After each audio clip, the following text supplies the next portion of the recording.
What if I told you there is a case where a father dialed 911 to report his own son missing, while the boy's cold body was already sealed inside the bedroom wall just feet away from where he stood? That case is terrifyingly real, and it is only the beginning. Because there is a husband who built a fake human identity from scratch, just to stalk his own wife for months before doing something unforgivable. There is a killer who vanished into silence for 32 years, sleeping peacefully every single night, believing the darkness had swallowed his crime forever. And there is a woman who sat across from her partner at breakfast, smiled at him, and watched him drink the poison she had stirred into his morning tea. 4 killers. 4 carefully constructed nightmares, and 4 victims who never saw the danger because it was wearing the face of someone they loved. Each killer believed they had designed the perfect crime. Each one was wrong, and the moment each one got caught will send chills down your spine. But I am not telling you how, not yet, because what makes these cases truly haunting is the journey to that moment. The first case begins on a quiet Maryland street with a missing teenager and a father who already knew exactly where the body was. It was July 2024, and a mother in Anne County, Maryland, picked up the phone and made the call no parent ever wants to make. Her 15-year-old son, Dason, was gone. Latrice told the officers that her boy had vanished from their home without warning, without explanation, without a single trace. And the timing made everything worse. Because Latrice and her husband, Eric Banks Jr., were right in the middle of a court-ordered separation. The house was already filled with tension. Arguments had become routine. And now, in the middle of all that chaos, her son had simply disappeared. But here is what made this case different from the very start. Eric was not just any husband. He was a 34-year-old active Baltimore Police Department officer. Before that, he had served 10 full years in the United States Marine Corps. This was a man trained in discipline, crisis management, evidence handling, and staying completely calm under pressure. So when officers arrived at the house, Eric did something that seemed perfectly normal. He cooperated. He opened every door. He answered every question. He walked through the house with officers like a concerned father helping them search for his missing stepson. And nobody, not a single person in that house, suspected that the man wearing the badge was the reason the boy was gone. Now imagine this for just 1 second. A mother calls the police because her child is missing, and the entire time, the person standing right beside her pretending to worry already knows exactly where the body is. That is the nightmare Latrice was living, and she had absolutely no idea. The person she trusted to protect her family was the same person who destroyed it. And studies actually confirm this pattern. In missing person cases involving children, the perpetrator is a family member in roughly 34% of cases. Eric fit that statistic perfectly, but his background made him far more dangerous than the average suspect, because he did not just know how to hide a crime. He understood exactly how investigations worked from the other side. He knew what officers looked for. He knew how to stay calm during questioning, and he knew how to control a crime scene without anyone realizing he was doing it. That is why his cooperation felt so convincing. It was not honesty. It was a calculated performance, rehearsed inside the mind of a man who believed his training made him untouchable. But there was one place inside that house Eric was quietly praying no one would think to check. A small crawl space, hidden behind his bedroom wall. He had opened every door for the officers. He had answered every single question with military precision. But that crawl space, that one dark sealed space, was the one place he needed them to walk right past. And when investigators finally reached it and looked inside, everything changed. This was no longer a missing person case. This was now a murder investigation. As officers moved through the house room by room, everything still felt routine. The living room was clear, the kitchen was clear, the hallways, nothing. But then they reached the master bedroom.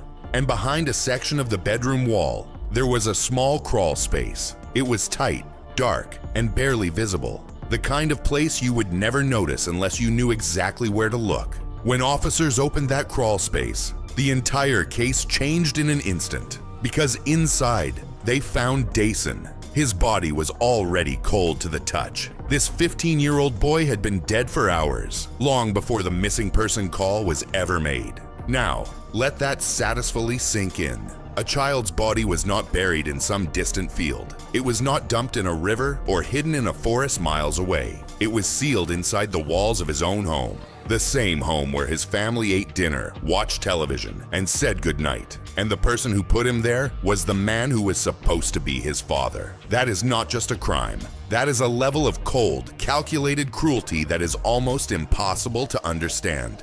Because Eric did not panic. He did not run. He carried his stepson's body a few feet from the bathroom, placed him inside that crawl space, and then walked back out and called the police himself. He was betting everything on one idea, that trained officers would walk through his house and never think to check inside that wall. But the discovery of the body was not even the most disturbing part. Because when forensic teams examined the area around the crawl space, they found something that made absolutely no sense at first. Satanic markings, strange symbols drawn deliberately near the body. At first glance, it looked like the death might be connected to some kind of dark ritualistic activity.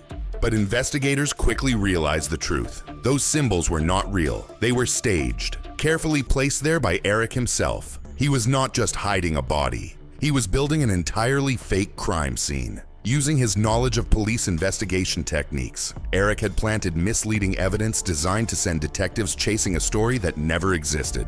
He wanted them to believe this was something external, something dark and mysterious that came from outside the home. Not a domestic murder committed by the man living inside it. And forensic psychology actually confirms this behavior. Crime scene staging occurs in roughly 3 to 12% of homicide cases, and the offenders who do it almost always share one trait. They have higher than average intelligence or direct professional knowledge of how law enforcement works. Eric had both. A decade of Marine Corps training, years on the Baltimore Police Department. He understood exactly how detectives think, and he used that knowledge to try and mislead every single one of them. But his plan was already falling apart, because investigators were about to find something Eric never expected. 2 tiny witnesses had seen what happened that night. Not strangers, not neighbors, not security cameras, his own sons, ages 5 and 3. And what those little boys told investigators next revealed a level of cruelty that absolutely no one in that room was prepared to hear. As the investigation deepened, detectives knew they needed to talk to everyone inside that house. And that included 2 people no one expected to become witnesses. Eric's own sons, ages 5 and 3. These little boys were far too young to understand what had truly happened that night, but they were old enough to describe what they saw. And what they told investigators was absolutely chilling. The boys said their father had taken them into the bathroom. He told them to stay inside, close their eyes, and not come out until he said so. While their eyes were shut, they heard something heavy being moved through the house. They did not know what it was, but investigators understood immediately. Eric had been carrying their older brother's body right past that bathroom door. Now just stop and think about that for one moment. Imagine being 5 years old, and your father tells you to go into the bathroom, shut your eyes, and stay completely still. You do not ask why. You just obey, because he is your dad. And years later, you find out that while your eyes were closed, your father was carrying your brother's lifeless body just a few feet away from where you were standing. That is the reality these children now live with. A memory they were too young to understand, but old enough to never forget. Eric did not just take Dayson's life that night. He stole the innocence of every single child in that house. And the forensic evidence confirmed every word those boys said. DNA traces were found along the exact path Eric used to move the body from the bathroom to the bedroom crawl space. Cell phone records placed Eric inside the house during the precise window when the killing and concealment occurred. And investigators confirmed that Dayson had been fatally suffocated in the family bathroom before Eric transported the body using a technique called a fireman's carry. Now that detail is important because a fireman's carry is a military rescue technique. It is taught across every branch of the United States Armed Forces. It allows one person to lift and carry an unconscious or injured individual across their shoulders. This technique was designed to save lives on the battlefield. It was meant for emergencies, for pulling wounded soldiers out of danger. But Eric used it for the exact opposite purpose. He used the same training that was meant to rescue people, to hide the body of a 15-year-old boy inside a bedroom wall. And that is what hit investigators the hardest. Because this was not a man acting out of panic. This was not someone making desperate choices in a moment of emotion. Eric was calm, controlled, and precise. He was executing a plan, step by step, with the physical skill and mental discipline of a trained soldier. Every movement was deliberate, every decision was calculated, and the children's testimony confirmed all of it. Eric's carefully built wall of lies was crumbling piece by piece. The evidence was now stacking up from every direction, but Eric was not ready to give up. Not yet, because during his transport to custody, he made one final desperate move. A move so dangerous, so reckless, that it nearly turned a homicide investigation into a second crime scene. Now at this point, you would think it is over. The body has been found. The fake crime scene has been exposed. Eric Banks Jr. is sitting in handcuffs, inside a police vehicle, heading straight to a detention facility. Most people in this situation would go silent. Most people would accept what is coming. But Eric was not most people, because during that transport, he suddenly erupted. Without any warning, he launched a full aggressive struggle against the officers guarding him. He was not crying or begging. He reached directly for one officer's holstered service weapon, a man already arrested for murder, trying to grab a loaded gun during transport. And this was not some clumsy, panicked grab. He had carried that exact same kind of weapon on his own belt for years. He knew how the holster worked. He knew the retention system inside and out. He knew the exact angle needed to pull that weapon free, because the same system that trained those officers had trained him first. Now picture yourself as one of those officers inside that vehicle. The man behind you is a Marine with a decade of combat training, a police officer who knows every technique you were ever taught. And right now, he is reaching for your weapon. It took multiple officers to restrain him, to secure the gun, and to bring the situation under control. That single act added another serious felony to his case, attempting to disarm a police officer. And several departments across the country immediately began reviewing transport protocols for suspects with military backgrounds. But here is what this moment truly exposed. Eric did not act out of panic. Every single thing he did followed a pattern. He took a life with precision. He staged a fake crime scene with precision. He hid the body inside a wall with precision. He forced his boys to cover their eyes with precision. And when all of that collapsed, he reached for a gun, still, with precision. There was no guilt in this man. There was no remorse. Only a man who spent his entire life in control and could not accept the moment it was taken away. But this case was still not finished, because investigators were about to find one more person hiding in the shadows. A 17-year-old girl named Hannah Thompson, Eric's secret girlfriend. And the role she played in this nightmare revealed just how far his manipulation truly reached. As investigators kept pulling at the threads of Eric's life, one more secret crawled out of the darkness. Eric had been secretly dating a 17-year-old girl named Hannah Thompson, while still married to Latrice. But Hannah was not just a girlfriend. She had actively helped Eric plan and execute the entire cover-up. She helped stage the scene. She helped coordinate stories. She helped build a false narrative to mislead every investigator who walked through that door. A grown man had manipulated a teenager into becoming his accomplice in murder. But to understand why this happened, you need to look at the timeline of Eric's collapse. On the very day Dason was killed, Eric was suspended from the Baltimore Police Department. Latrice had filed a protective order against him. His career, gone. His marriage, gone. His children, slipping away. Everything Eric had ever built was crumbling in real time, and Dason became the target of all that rage. Not because the boy did anything wrong, but because he represented everything Eric was losing control over. Eric did not kill out of madness. He killed because destroying someone else was the only power he had left. And in 2024, the justice system delivered its answer. Eric accepted a plea deal for second-degree murder and attempting to disarm a police officer. His sentence? 42 years in prison. He will not walk free until approximately 2064, when he is roughly 76 years old. By that time, those two little boys who covered their eyes will be in their late 40s, old enough to have families of their own, but still carrying the weight of what their father made them witness. Hannah Thompson was convicted on obstruction charges and received a reduced sentence for her cooperation against Eric.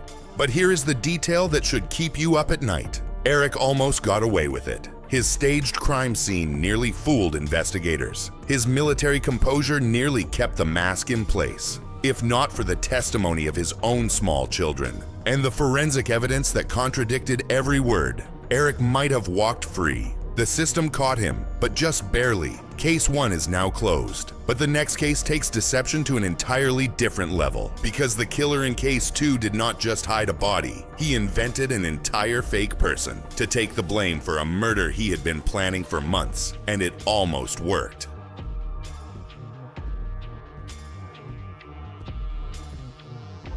Now this next case is going to change the way you think about trust, forever. Because in February 2023, a 43-year-old woman in Colorado named Crystal Krug started receiving terrifying messages. The sender claimed to be Anthony Holland, a man Crystal had briefly dated as a teenager more than 20 years ago. The messages were crude, sexual, and increasingly violent. They started as harassment, then quickly escalated into direct threats against Crystal and her children. Crystal did everything right. She installed security cameras around her home. She started carrying a concealed handgun everywhere she went. She documented every single message in a detailed spreadsheet. She filed multiple police reports. She even hired a private investigator. Imagine living like that every single day, changing your routines, watching your children more carefully than ever before, sleeping with a gun on your nightstand, all because someone from your distant past had somehow found you and would not stop. The messages even contained personal details,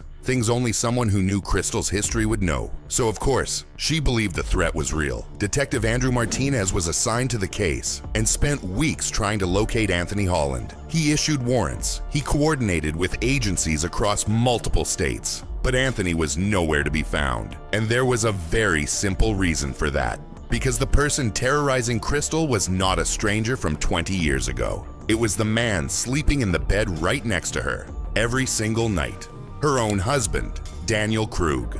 Daniel had not just sent a few threatening messages. He had built an entire fake identity from scratch. He purchased burner phones using Visa gift cards registered under his own name. He created fake email accounts from his own office IP address. He even sent photos of himself at his workplace from the fake accounts to make it look like Anthony was physically watching the family. Month after month, Daniel sat across from Crystal at dinner, watched her panic, and pretended to comfort her. While the entire time, he was the one sending every single message. And when Detective Martinez finally tracked down the real Anthony Holland, the truth became painfully clear. Anthony was living in Utah, 6 hours away. He had a solid alibi, multiple witnesses, and surveillance footage proving he had never left the state. He had not spoken to Crystal in over 20 years. He had absolutely no idea his name was being used. Daniel had created the perfect ghost. A fake stalker so convincing that even trained detectives believed the threat was real. But here is what makes this so much darker.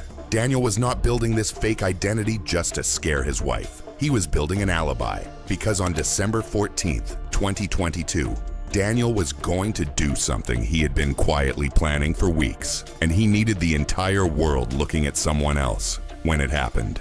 On the morning of December 14th, 2022, Daniel Krug woke up knowing exactly what he was going to do. While Crystal drove their children to school, following her normal routine, Daniel stayed behind, and he started making his preparations. First, he placed tape over the couple's Ring doorbell camera so it could not record. Then, he disabled the home security system for a precise 2-hour window between 8:15 and 10:15 a.m. Not 1 hour, not 3, exactly 2. That level of precision tells you everything about the kind of mind investigators we're dealing with. And then, Daniel walked into the garage and waited. He watched the clock, he counted the minutes, and he stood there in complete silence, waiting for his wife to walk through that door. Crystal came home that morning believing the biggest threat to her life was a man named Anthony Holland, someone she had not seen in over 20 years. She had no idea that the real danger was not outside. It was already inside the house, standing in her own garage, watching her pull into the driveway. The last moments of Crystal's life were spent in the one place she should have felt safest, her own home. With her own husband just steps away, she walked through that door expecting a normal morning. Instead, Daniel was waiting. Crystal suffered fatal blunt force and sharp force injuries during the attack. And then, Daniel did something that chilled investigators to the bone. He did not panic. He did not run. He did not call for help. He cleaned himself up. He got in his car and he drove to work. He sat at his desk like nothing had happened. He talked to coworkers. He answered emails. He moved through his entire day like a man having a completely ordinary Wednesday morning, while Crystal's body lay on the garage floor, undiscovered, for hours. That level of composure after taking a life is something investigators later described as one of the most chilling displays of calculated behavior they had ever witnessed. And the worst part, the investigation initially went exactly where Daniel wanted it to go. Every detective on the case was focused on finding Anthony Holland, the fake stalker Daniel had spent months creating. It looked like the perfect crime, the perfect alibi, the perfect escape. But there was one detective who could not let go of a feeling that something about this case did not add up. Detective Martinez picked up the phone and made one call to Daniel's ex-girlfriend, and what she told him flipped the entire investigation completely upside down. Detective Martinez had a problem. Everything about this case pointed toward Anthony Holland, the man whose name was on every threatening message. But Anthony had a rock-solid alibi. He was 6 hours away in Utah, with witnesses and surveillance footage to prove it. The digital trail behind the stalking messages had strange inconsistencies, and Daniel, the so-called grieving husband, seemed almost too calm, too prepared, too helpful.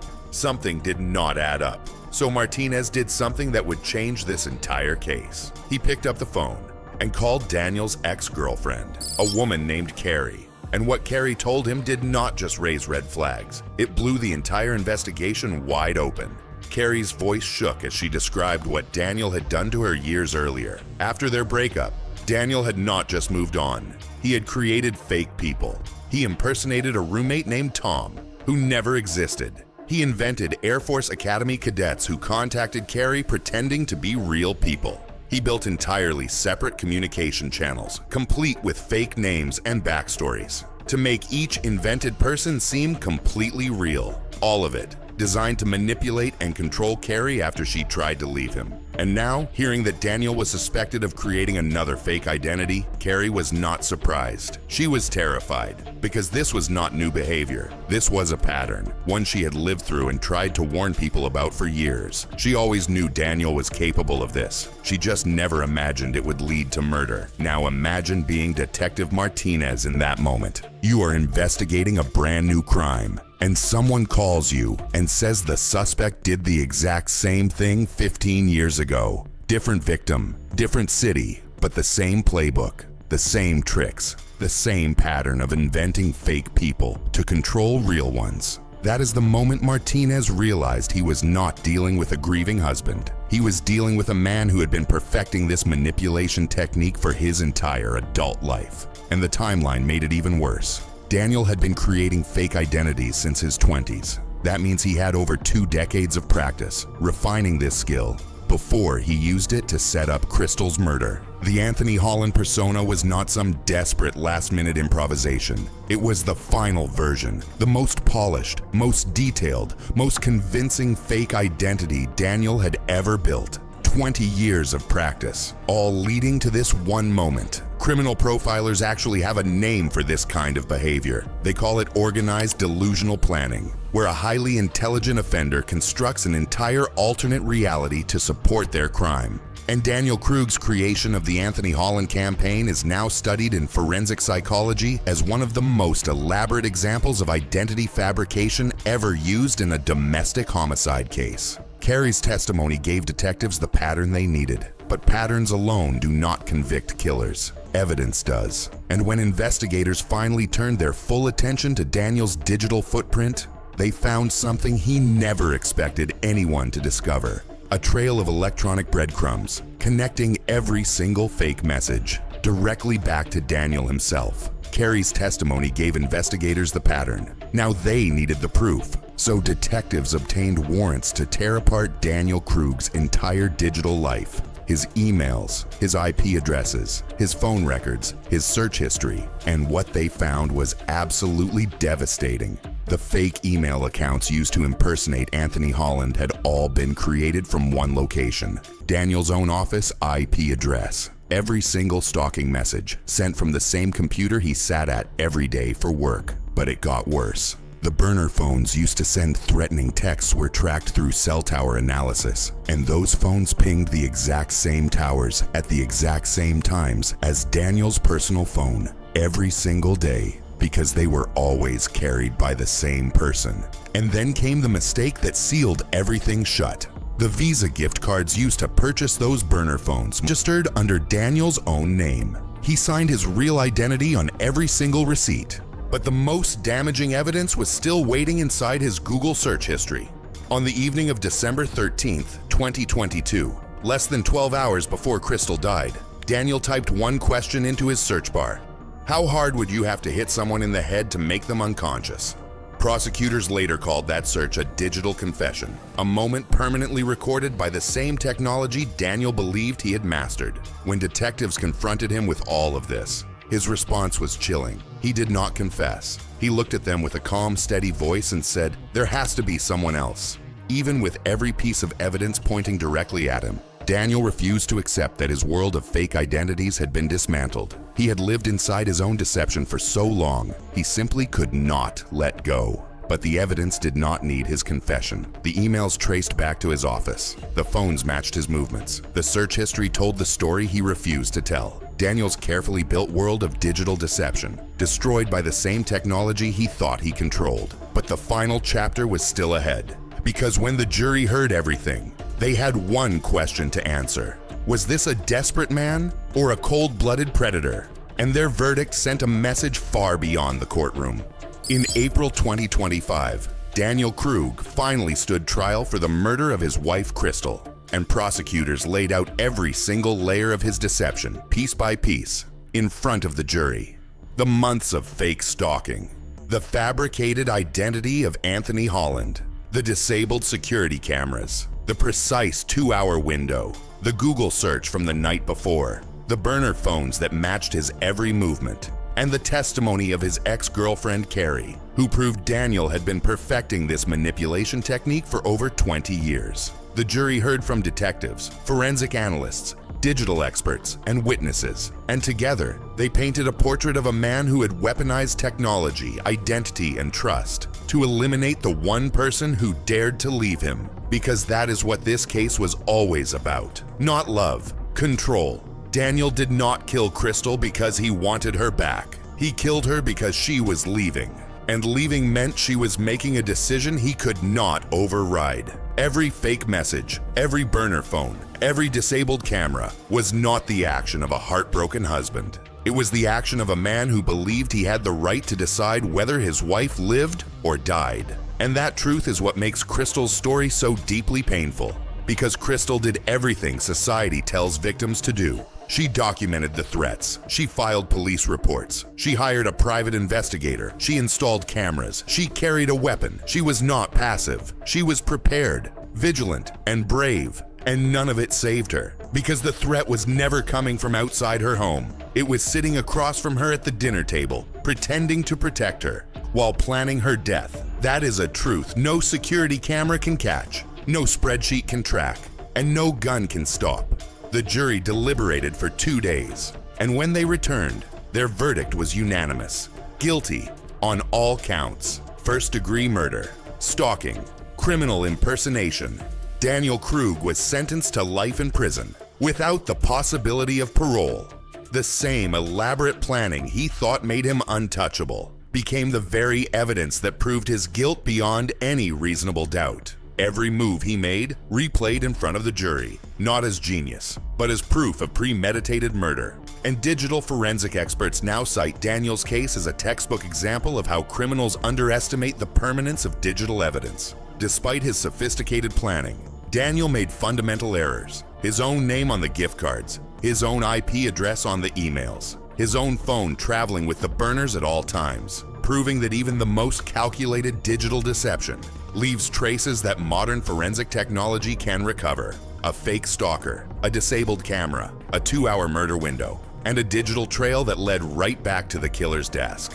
Daniel Krug thought he was the smartest person in the room. Technology and one detective's instinct proved him wrong. Case 2 is now closed. But the next case does not stretch back months or even years. It stretches back more than 3 decades. A young soldier murdered in 1987. A case so cold it seemed frozen forever. Until one breakthrough in genetic science did something that 32 years of investigation never could. It put a name on the killer.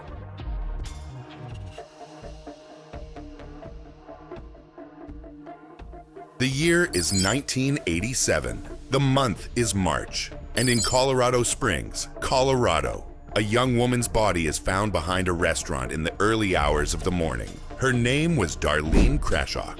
She was just 20 years old, a specialist in the United States Army, serving as a finance clerk at Fort Carson, one of the largest military installations in the entire country. The night before, Darlene had gone out for an evening with fellow soldiers. By the next morning, she was gone.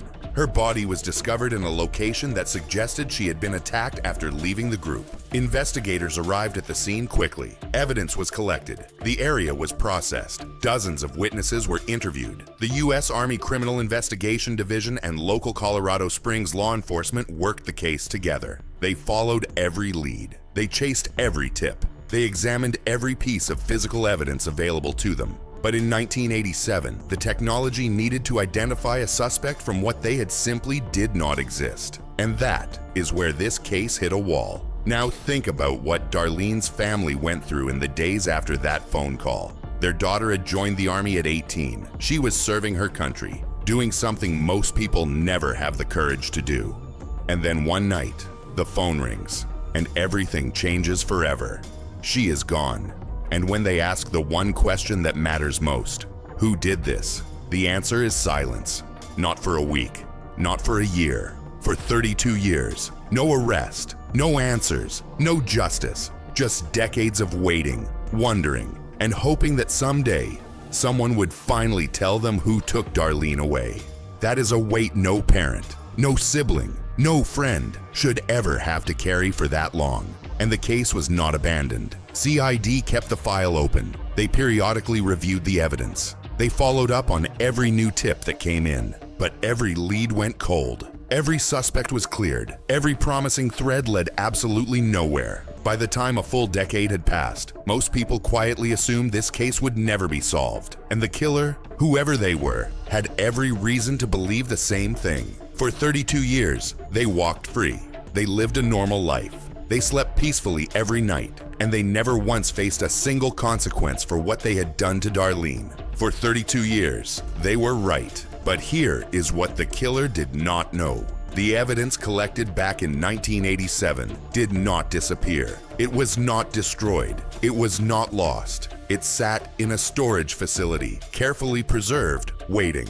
And in 2019, a revolutionary new technology gave that old evidence a voice it never had before. A technology that could trace a killer's bloodline through public ancestry databases and build a family tree from biological samples that were more than 3 decades old. And that technology was about to change everything. In 2003, 16 years after Darlene's murder, CID investigators made a decision. They were going to reopen the case. Fresh eyes, new technology, and the hope that forensic science had finally caught up to the evidence sitting in that storage facility, but progress was slow. Traditional DNA databases like CODIS returned 0 matches. That meant the killer's DNA was not in any law enforcement system. He had never been arrested, never been convicted, never given a single sample to any database anywhere in the country. And without a match, investigators were stuck at the same wall they had hit in 1987. For Darlene's family, every reopening brought a wave of hope, followed by crushing disappointment. Every time someone said there might be a new lead,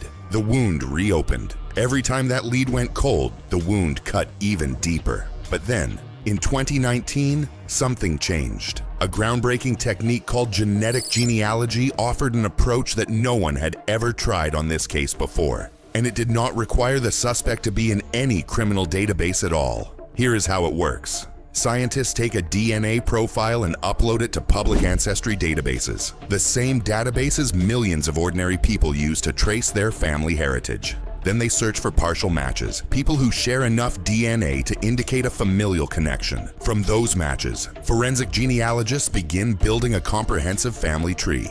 branch by branch, relative by relative, working outward, then narrowing down until the tree points to one specific person. This same technique was famously used to identify the Golden State Killer in 2018. And since then, it has been applied to hundreds of cold cases across the United States. Now think about this in the simplest terms. Remember those family trees you drew in school with your parents, grandparents, aunts, and cousins. Imagine scientists building that exact same tree, but for a complete stranger, starting with nothing but a tiny biological sample from 1987, and working outward until every branch leads to one name.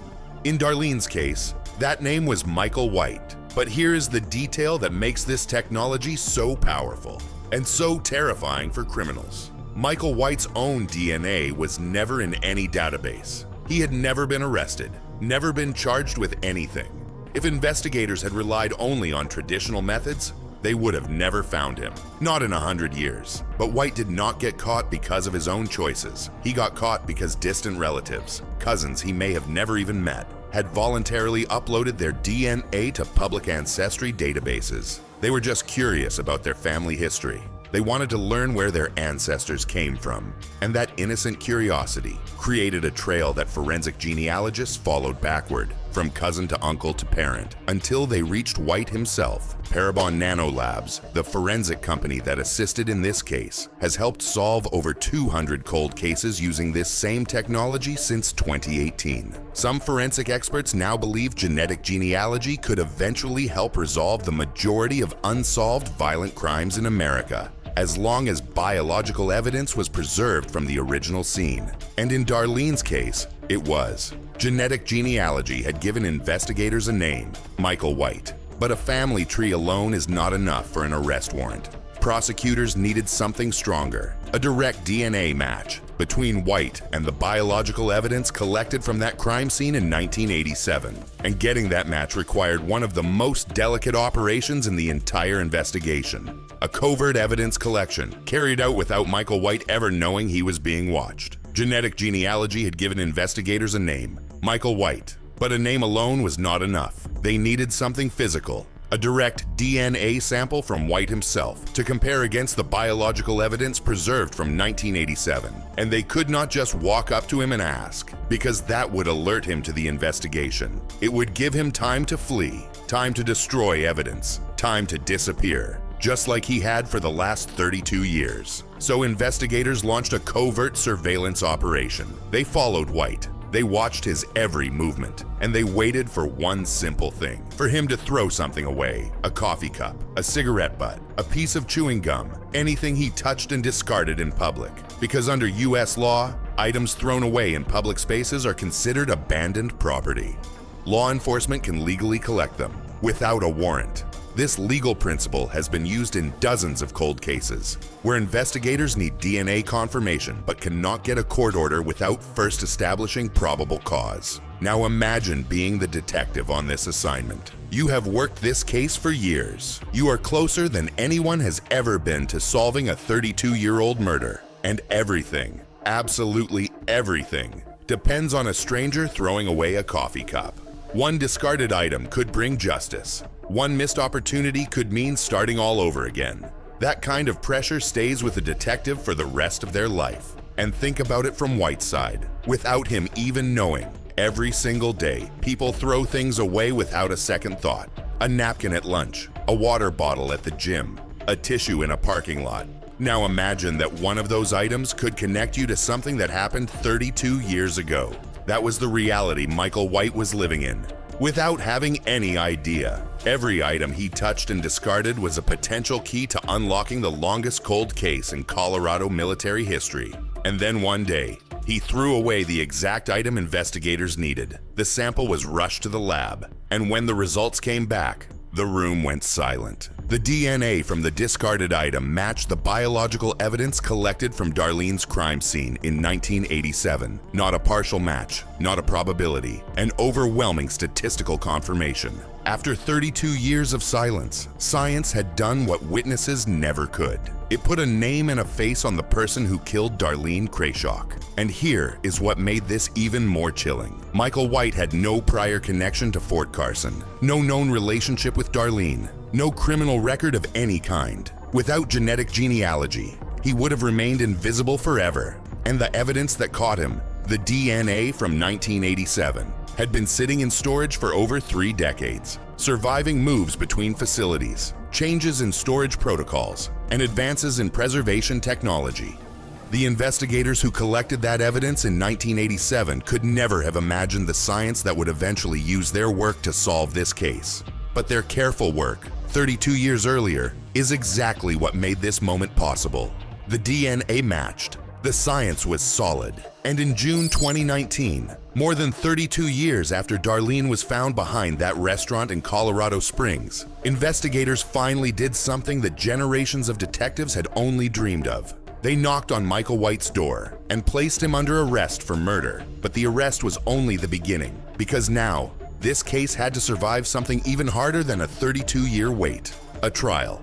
When news of Michael White's arrest broke in June 2019, it sent shockwaves through the entire forensic and law enforcement community. A 32-year-old cold case, solved. Not by a witness coming forward, not by a deathbed confession, but by the revolutionary combination of preserved DNA evidence and genetic genealogy technology. And in June 2021, the trial finally began. It became a landmark event, showcasing exactly how far forensic science had come since 1987. Now imagine being a member of Darlene's family, walking into that courtroom. They had waited 34 years for this moment, longer than Darlene was ever alive. Some family members who were young when she was killed were now middle-aged. Some who were there at the beginning did not live long enough to see this day, but the ones who walked through those courtroom doors, they carried the weight of everyone, every tear, every unanswered question, every holiday spent without Darlene. And finally, after more than 3 decades, they were about to hear the one word they had waited a lifetime to hear. Inside that courtroom, prosecutors built their case piece by piece. They walked the jury through the science of genetic genealogy, step by step. How public ancestry databases work, how familial DNA matching traces connections between relatives, how family tree reconstruction narrowed thousands of possibilities down to one single name: Michael White. The defense challenged the reliability of the techniques. They questioned whether this new science could be trusted in a court of law. But the confirmatory DNA match from the discarded item, compared against the evidence from 1987, was considered definitive by every forensic expert who testified. Now imagine sitting in that jury, hearing a scientist explain something almost impossible to believe: a drop of biological evidence left at a crime scene 32 years ago, before the internet existed, before smartphones, before DNA databases were even imagined, was the key that identified the man sitting in the defendant's chair. Technology that did not exist when the crime happened built the case that would end his freedom. The killer could not have imagined this moment when he walked away from that scene in 1987. He believed he would never be found. And for 32 years, he was right. But here is what made the most powerful moment of this trial so unforgettable. It was not just the DNA evidence. It was what that evidence represented. Michael White had lived 32 years as a free man. He had built a life, gone to work, walked the streets, slept soundly every single night, while Darlene's family suffered in silence, begging for answers that never came. He had every reason to believe he had escaped. But the evidence he left behind in 1987 was waiting, patiently, silently, permanently, for science to catch up. Time did not erase his crime. Time preserved it. And Darlene's case is now one of the longest-running military cold cases ever solved in Colorado. It is used as a training example by CID and forensic genealogy organizations to teach one critical lesson: always preserve biological evidence, even when current technology cannot process it. Because future breakthroughs may turn unsolvable cases into convictions decades later. The jury heard the evidence, they saw the science, they understood the timeline, and after deliberation, they returned the verdict Darlene's family had waited 34 years to hear. But the sentence that followed carried a weight far beyond one courtroom. It sent a message to every unsolved case in America that time is no longer on the killer's side. In June 2021, 34 years after Darlene Krashok was found behind that restaurant in Colorado Springs, a courtroom finally delivered the word her family had been waiting to hear. Guilty, Michael White was sentenced to life in prison, without the possibility of parole, the maximum sentence available under Colorado law. The courtroom was full. Darlene's family was there, some of them now middle-aged, carrying memories of a sister and daughter they lost when they were barely old enough to understand. Fellow soldiers who served alongside Darlene at Fort Carson were there. Investigators who had worked this case across multiple decades, some now retired, sat in those rows. And forensic scientists whose technology made this breakthrough possible watched as their work delivered the justice it was designed to find. When the sentence was read, the courtroom exhaled. 34 years of silence, of pain, of unanswered questions, all resolved in a single word. For Darlene's family, this was not a celebration, it was a release. The weight they had carried since 1987 did not disappear, but it shifted. It became something they could finally set down. Darlene was never coming back. Nothing could change that. But knowing who took her, and knowing he would never walk free again, gave them something they had been denied for more than half their lives: closure. Now think about what this verdict truly meant. Imagine a promise someone made to you 30 years ago, a promise that was never kept. And then, 34 years later, someone finally keeps it. That is what this moment felt like for Darlene's family. The investigators who worked her case in 1987 made an unspoken promise. We will find who did this. Generations of detectives carried that promise forward, and in 2021, science and perseverance finally delivered on it. Michael White had spent 32 years living as though the crime never happened. He was never a suspect, never questioned, never placed on any list. He believed that time had washed away every trace of what he had done. But the one thing he could never wash away was his DNA, left at the scene in 1987 and preserved by investigators who could not use it yet, but refused to throw it away. The killer thought time was his ally.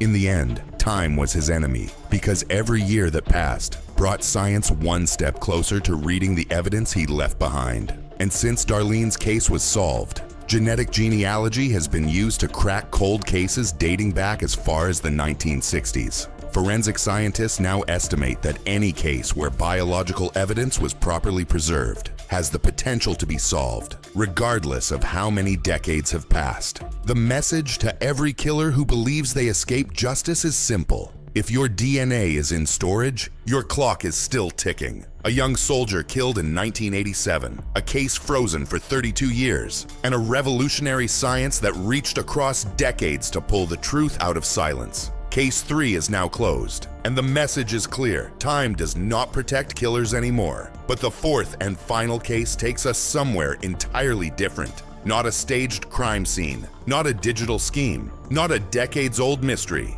This time, the weapon was invisible. The motive was $37 million, and the killer served it in a cup of morning tea.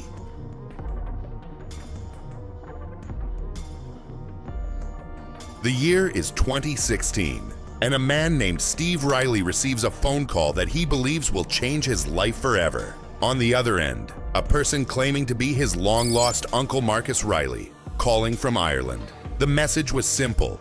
Steve was the heir to a massive family fortune. The number, $17 million. And over the next few years, that number kept growing. First to $30 million, then eventually to $37 million. Steve believed every single word. For 7 years, he clung to this promise like it was the only thing keeping him going. His finances crumbled. His relationships fell apart. His entire life began revolving around one single hope: that the money was coming. Now imagine being in Steve's position. Someone calls you and says a relative you never knew left you millions. At first, you are skeptical, but they know your family name. They know details about your history. And every few months, they send updates saying the money is almost ready. 1 year passes, then 2, then 5, then 7. By now, you have restructured your entire life around this money. You have told your friends, you have made promises, and walking away means admitting you were fooled for 7 years. So you keep believing because the alternative is too painful to accept. That is exactly the trap Steve was caught in. And the scam had every classic sign of inheritance fraud. A distant relative from a foreign country, escalating dollar amounts that kept growing to maintain excitement, and repeated delays, designed to keep the victim invested just long enough to never walk away. The FBI estimates that Americans lose over $1 billion every year to inheritance and advance fee fraud. This type of scam is one of the oldest in the world, dating back centuries, and Steve fell right into it. But here is where this story takes its darkest turn. Steve did not know the inheritance was fake. He genuinely believed the money was coming, and his fiancée, 60-year-old Ina Kenoye, believed it too. Or at least, she believed it enough to make one terrifying calculation. If Steve died before the money arrived, the inheritance would pass to her as his surviving partner. That belief, built entirely on a lie that neither of them could see through, became the motive for murder. Steve was told the money would arrive on a specific date, February 14th, 2023, at exactly 2 p.m. And the night before that date, Ina said something to police that now sounds like a confession hidden in plain sight. She bragged openly that they would soon pay off all their bills and take a long vacation. But Steve would never see that money, because by the next morning, something would go terribly wrong inside his body, and the cause would not be natural. On February 13th, 2023, the day before the inheritance was supposed to arrive, Steve Riley and Ina headed to the airport with friends. They were going to meet a lawyer, someone who was supposedly bringing the inheritance paperwork. But during that trip, something went terribly wrong. Steve became violently ill. He started vomiting. His heart rate spiked. He was sweating, shaking, showing clear signs of kidney distress. His friend Wes had to take the wheel and drive him home. Meanwhile, Ina stayed behind at the airport, waiting for a lawyer who never appeared. By the next morning, February 14th, Steve was completely unresponsive. Now think about what was happening inside Steve's body during those final hours. He was in agony. His organs were shutting down from the inside, and he had no idea why. He did not know that the tea he drank that morning had been laced with something designed to destroy his kidneys. He spent his last conscious moments believing it was just a bad reaction. Maybe something he ate. Maybe the stress of the trip. He never once imagined that the person who handed him that cup was the same person who put the poison in it. And when Ina finally called 911 on the morning of February 14th, what she told the dispatcher made no sense. She said Steve was suffering from heat stroke in February, when temperatures outside made heat stroke virtually impossible. That was the first red flag. Then came the second. Ina told investigators Steve had been drinking heavily, almost a full case of beer. But when the toxicology results came back, there was zero alcohol in Steve's system, not a trace. What they found instead was far more disturbing. Lethal levels of ethylene glycol, the primary chemical compound found in antifreeze. Ethylene glycol is colorless in its pure form, but manufacturers typically dye it bright green as a safety warning. It has a sweet taste, sweet enough to be disguised in a cup of tea without the person ever noticing. And that is exactly what makes it one of the most commonly used poisons in domestic homicide cases. Forensic toxicologists sometimes call it the silent killer because its early symptoms, nausea, vomiting, confusion, closely mimic common illnesses like food poisoning or heat exhaustion. If doctors do not specifically test for it, ethylene glycol can go completely undetected during initial medical evaluations, and the poisoner walks away claiming natural causes. But in Steve's case, investigators were already growing suspicious. They ordered the toxicology report, and it confirmed exactly what they feared. Steve Riley was poisoned, and the timing was impossible to ignore. He collapsed just hours before the $37 million inheritance was supposed to arrive. That kind of coincidence was too perfect to be a coincidence. Every explanation Ina gave was contradicted by the physical evidence. Her story was falling apart with every new detail, but investigators were about to get their biggest break yet, and it did not come from a lab or a database. It came from two neighbors who had heard Ina say something months earlier that now sounded like a rehearsal for murder. As detectives expanded their investigation beyond the apartment, they knocked on the doors of Steve and Ina's neighbors, Billy and Lynn Burkhead. The Burkheads had known the couple for years. They had watched their relationship up close, and what they told detectives left everyone in the room stunned. Months before Steve's death, Ina had casually told them something that now sounded like a confession. She said if she ever wanted to kill a partner, she would do it by poisoning him with antifreeze. At the time, the Burkheads dismissed it as dark humor, an uncomfortable joke. Nothing more. But now, sitting across from detectives, with Steve dead from the exact poison Ina had named, that joke did not feel like a joke anymore. It felt like a blueprint. And there is a special kind of horror in that realization, knowing that someone told you exactly what they were going to do, and you did not take it seriously. The Burkheads carried that weight into the interview room. They had heard the plan. They had shrugged it away. And now, a man was dead from the exact method Ina had described out loud, months before it happened. That kind of guilt, the feeling of knowing the warning was right in front of you, is something the Burkheads will carry for the rest of their lives. But their testimony did not stop there, because the Burkheads revealed one more devastating detail. Steve had told them he was planning to leave Ina, and not just leave. He was going to change his will to completely exclude her from any inheritance. When Ina found out Steve was about to cut her off, something shifted. The inheritance was supposedly arriving on February 14th. Steve was planning to leave. If Ina did not act before both of those things happened, she would lose everything. The man, the money, and the entire future she had built inside her mind. That is when the timeline accelerated. That is when the poisoning began. The Burkheads' testimony was critical for establishing premeditation. Their statements confirmed that Ina had knowledge of ethylene glycol as a poison. She had openly discussed using it against a partner, and she had done so well before Steve's death, proving this was not a spontaneous act. This was a plan that had been forming in Ina's mind for months. And antifreeze poisoning is not rare in cases like this. It has been used in dozens of documented murders throughout history, often by spouses or partners, because it is available everywhere. Its sweet taste can be hidden in drinks, and its early symptoms mimic natural illness. But in almost every case, the poisoner makes the same critical mistake.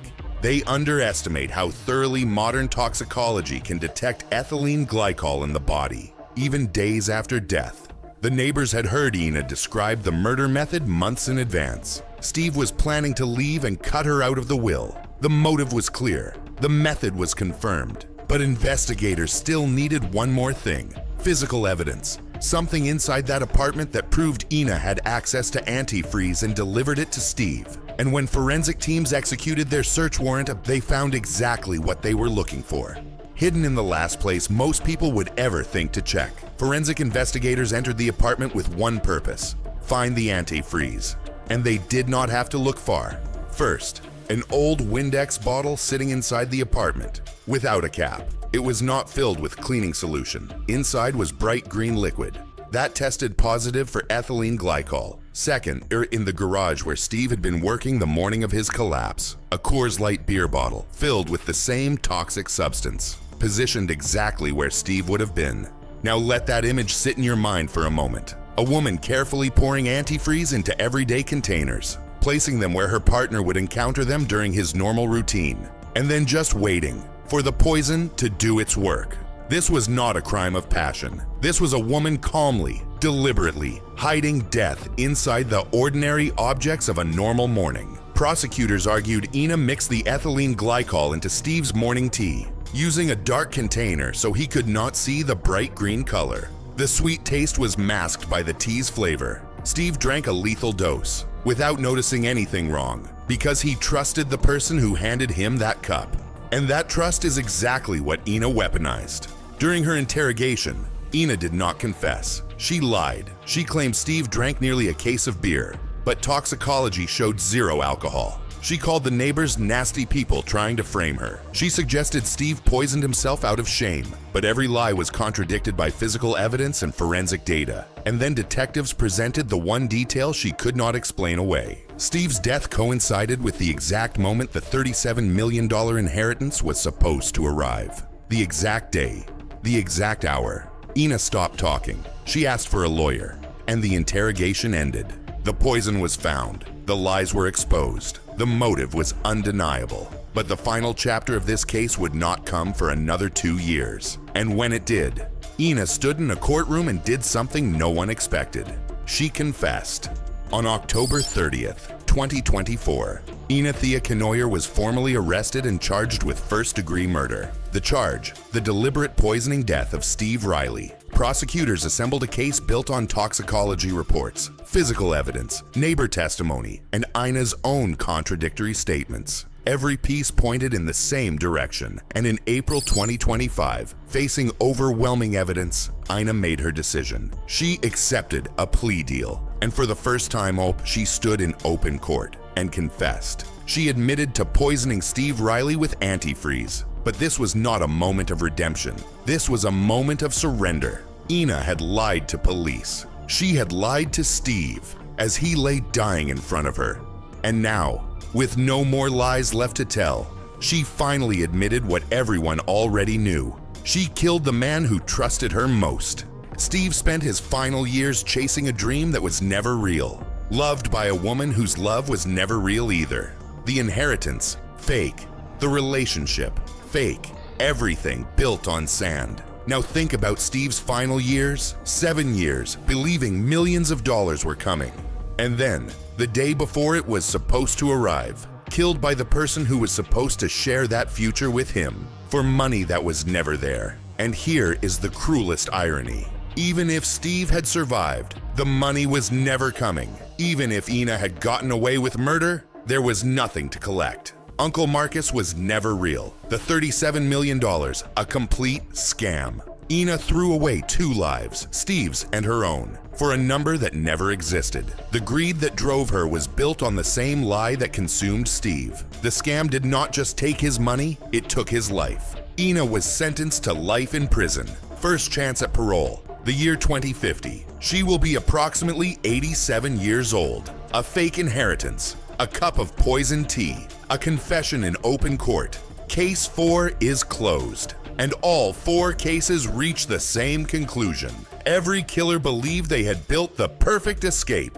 Every single one was wrong. The truth does not care how long it takes. It always finds its way out. 4 killers, 4 elaborate plans, 4 moments of absolute certainty that they would never be caught. Eric hid a body behind a wall. Daniel invented a fake person. White stayed silent for 32 years. Ina disguised poison in morning tea. Each one believed they had outsmarted the system, and every single one is now sitting in a prison cell because no plan can account for everything.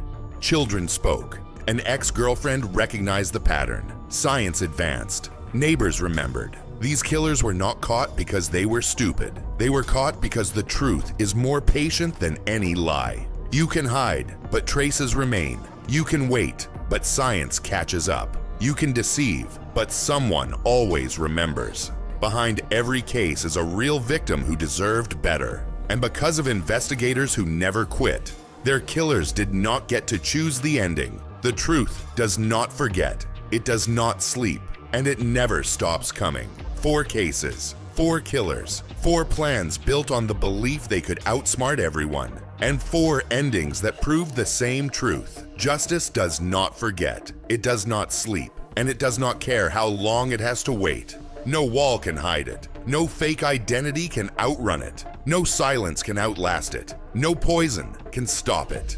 If this video kept you watching from start to finish, hit that like button and subscribe. We tell true crime stories the way they deserve to be told. Now drop your answer in the comments. Which case shocked you the most? The wall, the fake stalker, the 32-year wait, or the tea? Tell me which one hit you hardest. Because true crime is not just about the crime. It is about the truth that always follows.